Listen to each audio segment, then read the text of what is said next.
Amateur de détente, de bien-être de façon générale et de massage en particulier, je suis ravie de vous retrouver pour ce nouvel épisode de mon podcast dédié au massage, au métier et aux formations de ce secteur un peu à part qu'est le bien-être. Un grand merci à vous de nous rejoindre. C'est parti. Voilà trop longtemps que je n'ai pas pris le temps d'enregistrer un épisode. Alors je profite d'un événement exceptionnel qui s'approche, la première semaine nationale du massage, organisée du 9 au 15 juin 2025 par la Fédération française de massage bien-être, la FFMBE, qui fête cette année ses 20 ans.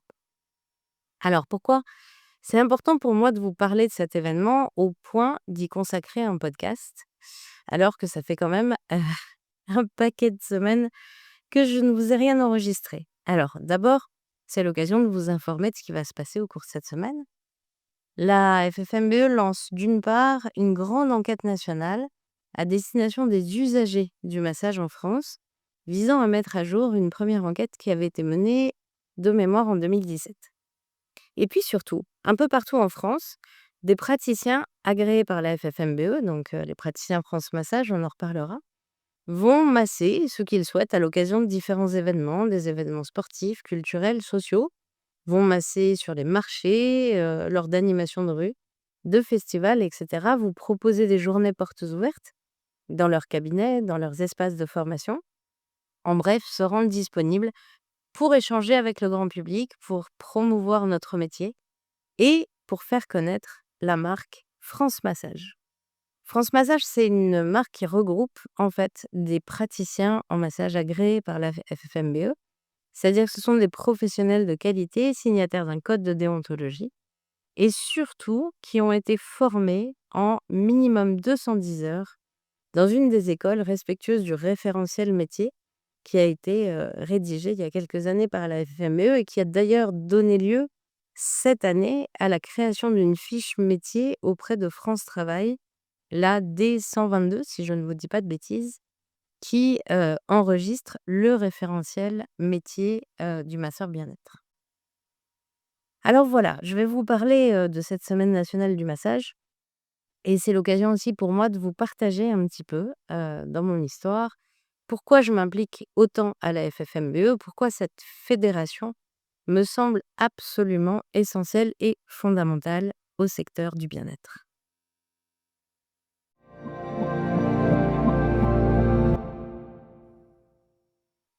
Alors, quelques partages de mon histoire professionnelle et de mes liens avec la Fédération française de massage bien-être, la FFMBE donc. À l'origine de ma vie en lien avec le massage, mais en réalité à l'origine de ce qu'on nomme aujourd'hui, ce qu'on appelle aujourd'hui le massage bien-être en France, il y a un monsieur. Ce monsieur, c'est Joël Savatowski.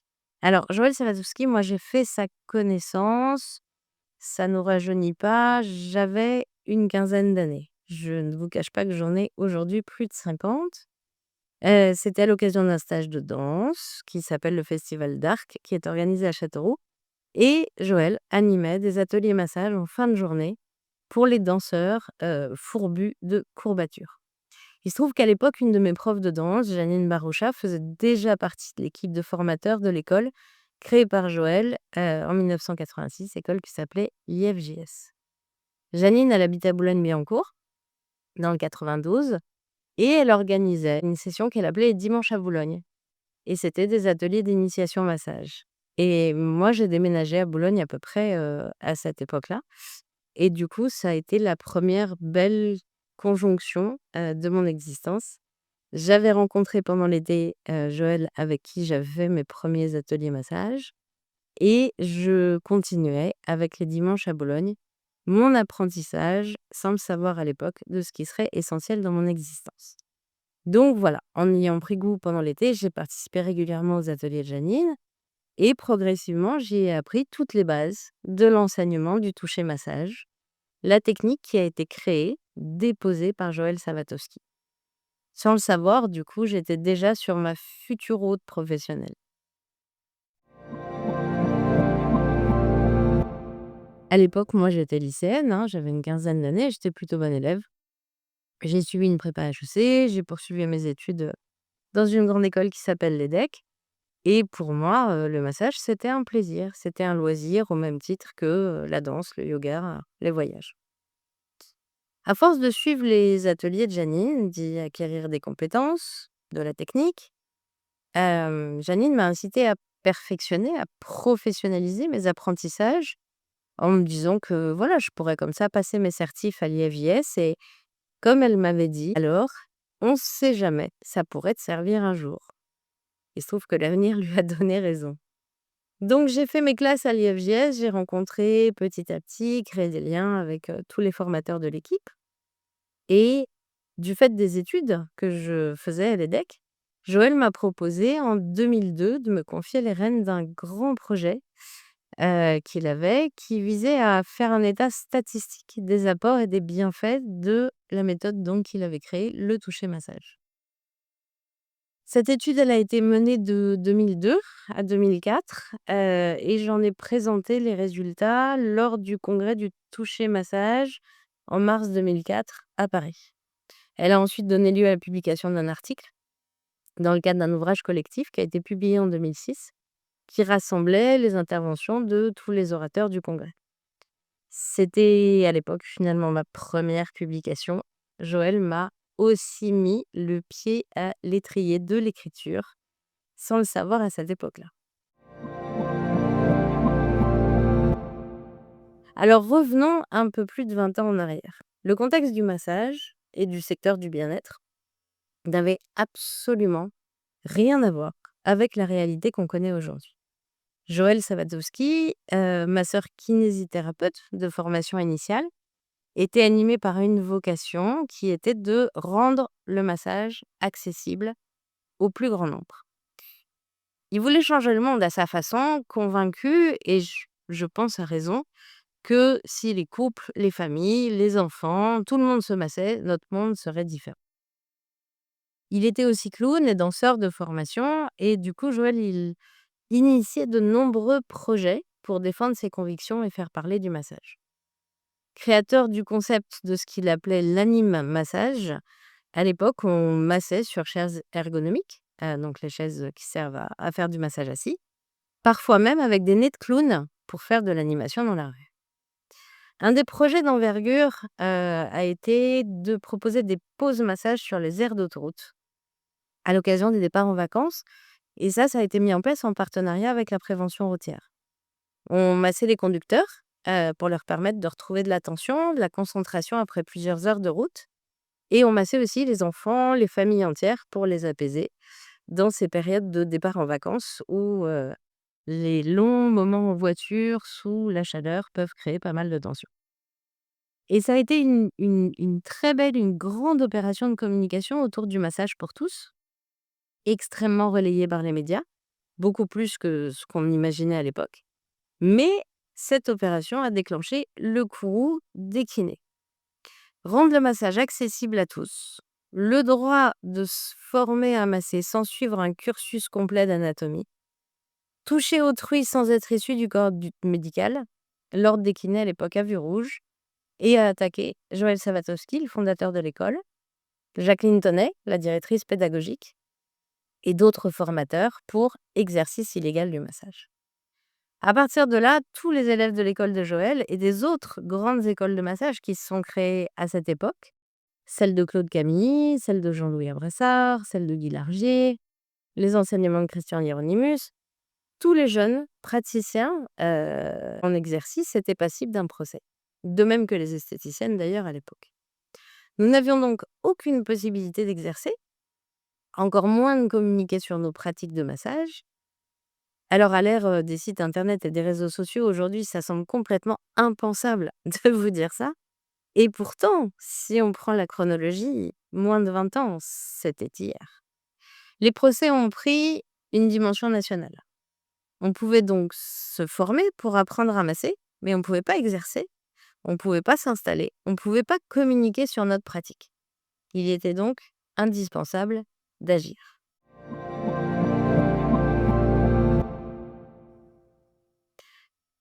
On était assez peu nombreux à l'époque, mais on était jeunes, motivés, pour la plupart installés à Paris et globalement assez disponibles. l'ASMBE, l'association de soutien au massage bien-être, visant à défendre la possibilité juridique de donner et recevoir un massage qui ne soit pas médicalisé ou instrumentalisé, est née dans ce contexte, le 29 mars 2002. Fruit de cette énergie de défense, d'engagement militant autour de Joël et des formateurs attaqués par l'ordre des kinés.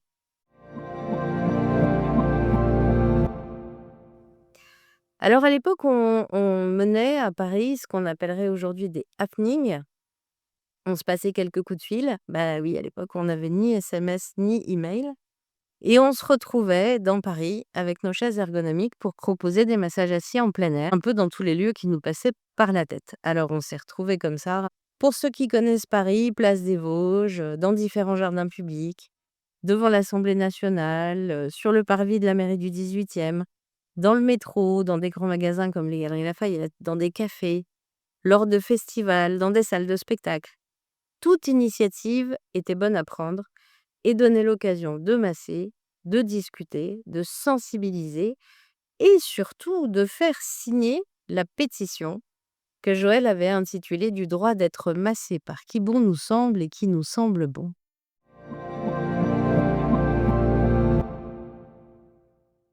C'est de cette énergie qu'est née la FFMBE. Un mardi matin, dans un salon du Palais des Congrès à Paris, le 12 octobre 2004, s'est tenue l'AG constitutive de la naissance de la FFMBE, la Fédération française de massage bien-être.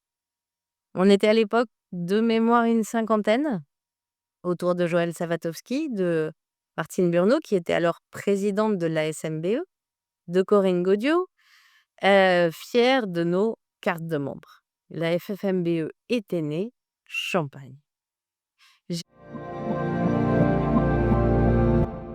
J'avais à l'époque une trentaine d'années, une vie professionnelle totalement hors du massage. Je travaillais dans la com, dans l'événementiel, dans l'édition. Membre de la première heure, militante convaincue, je me libérais pour prêter main forte et masser lors d'événements quand j'étais disponible pour rejoindre les copains. J'animais aussi quelques ateliers découvertes dans un cadre associatif. Je ne savais pas du tout, à l'époque, que j'étais en train de faire mes premières expériences de future formatrice en massage. Alors, quelle que soit ma vie professionnelle, les lieux où j'ai pu exercer, etc., je suis toujours restée adhérente à la FFMBE, même en massant pas professionnellement, pour le plaisir d'en soutenir le combat, pour le souvenir aussi et pour rendre hommage au parcours militant mené depuis sa création. Mon chemin de vie, sur un plan personnel, il a été complexe, parsemé d'un certain nombre de soucis de santé. J'ai eu un accident assez grave sur la voie publique en étant piéton, un cancer, j'ai fait un burn-out. Bref, j'ai fini par quitter Paris et je me suis installée en Bretagne. Ma fille est née en 2007 et en 2008, après mûre réflexion, j'ai créé Carananda.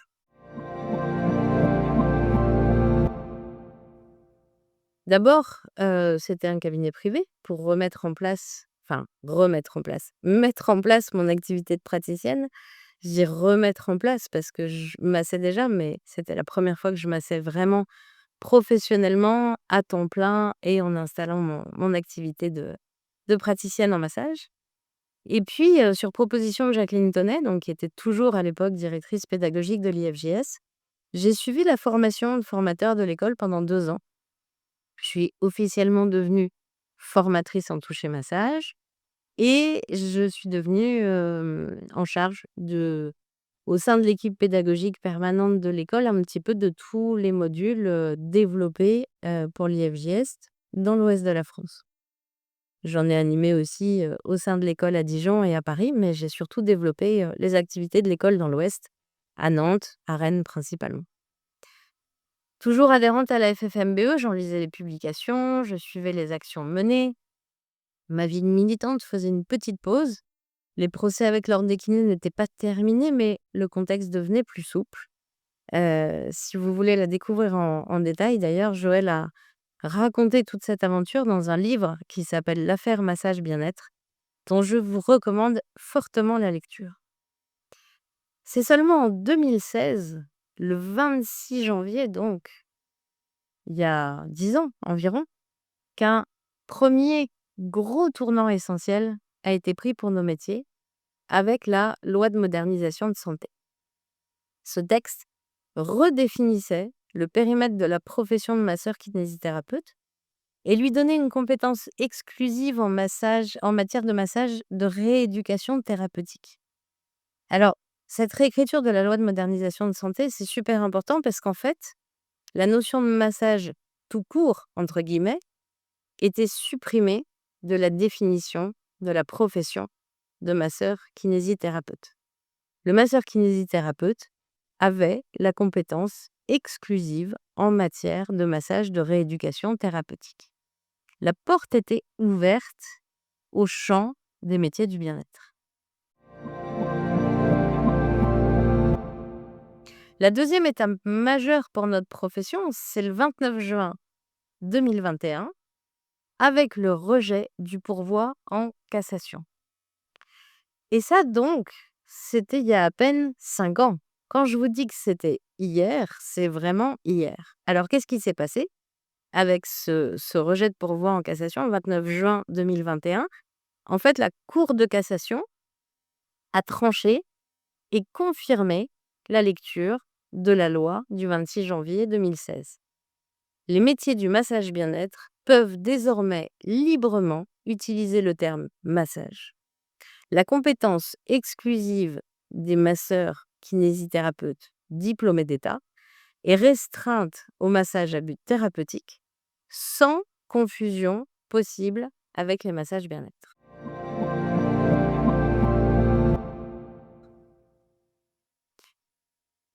Les années passant, moi j'ai publié un premier livre en 2019 et en fait à mener de front ce projet d'édition, mon cabinet, les modules pour l'IFJS et les modules que je développais dans le cadre de Karananda.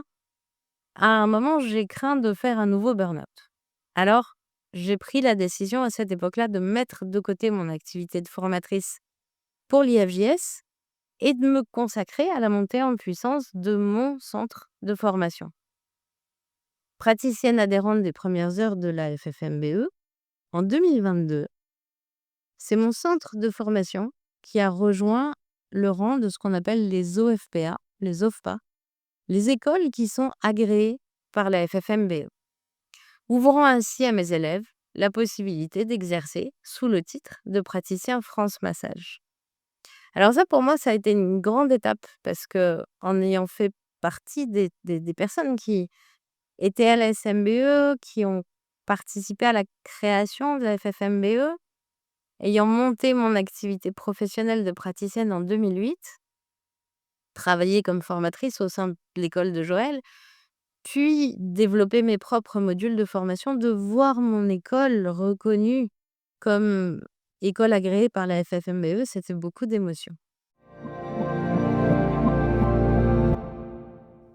Et en 2023, Joël Demasson, qui était président alors de la FFMBE, m'a invité à rejoindre le conseil d'administration.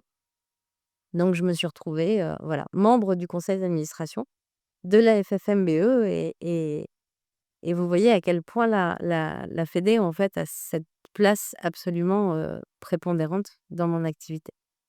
Depuis, j'ai déposé à l'INPI le nom de la technique que moi j'enseigne, celle que j'ai créée, le toucher présence, qui est un terme qui rend hommage à mes 2 mentors principaux, Joël Sawatzowski avec le toucher massage et Christian Hieronymus qui travaille énormément sur cette idée de présence.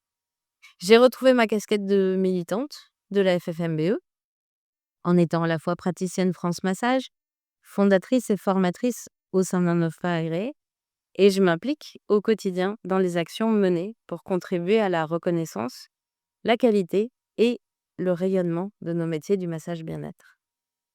Concrètement, au travers de mon application à la FFMBE, en fait, je participe à la professionnalisation de nos métiers du bien-être en général et notamment de ceux qui sont liés au massage, évidemment. L'idée, c'est de réfléchir, d'enrichir en étant guidé par cette intelligence collective du conseil d'administration et de toutes les personnes qui s'impliquent dans les commissions, la pédagogie un peu spécifique de la transmission du toucher et de mettre en lumière les enjeux d'une reconnaissance par les pouvoirs publics de notre métier, cet art bien à part qu'est le nôtre en massage bien-être. Donc je participe en fait aux travaux de la commission des agréments. Donc la commission des agréments, elle s'occupe d'agréer de nouvelles écoles, au sein du réseau des OFPRA. Je fais partie du groupe de travail en charge de la rédaction d'une norme AFNOR. Je m'intéresse à tous les dossiers qui touchent les compétitions européennes et internationales en massage et à la place que la FFME pourrait peut-être y prendre. Et je suis en charge de la délégation régionale de l'Ouest puisque cette année, on a, mis en œuvre des antennes de la FFMBE, sur le territoire.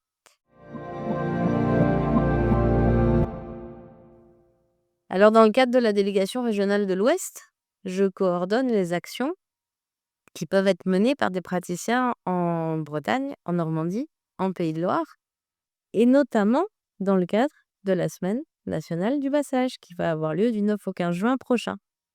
La boucle est bouclée, vous savez désormais pourquoi il me semblait si essentiel de profiter de cette semaine nationale, cette première semaine nationale du massage, menée cette année à l'occasion de l'anniversaire des 20 ans de la FFMBE, pour vous partager tout ça.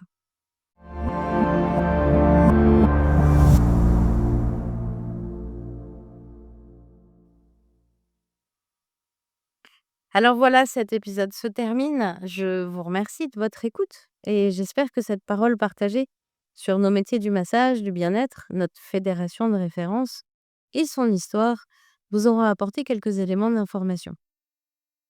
Si ce podcast vous a plu, je vous encourage à me suivre, à rester en contact via les réseaux sociaux, à partager et à commenter surtout cet épisode.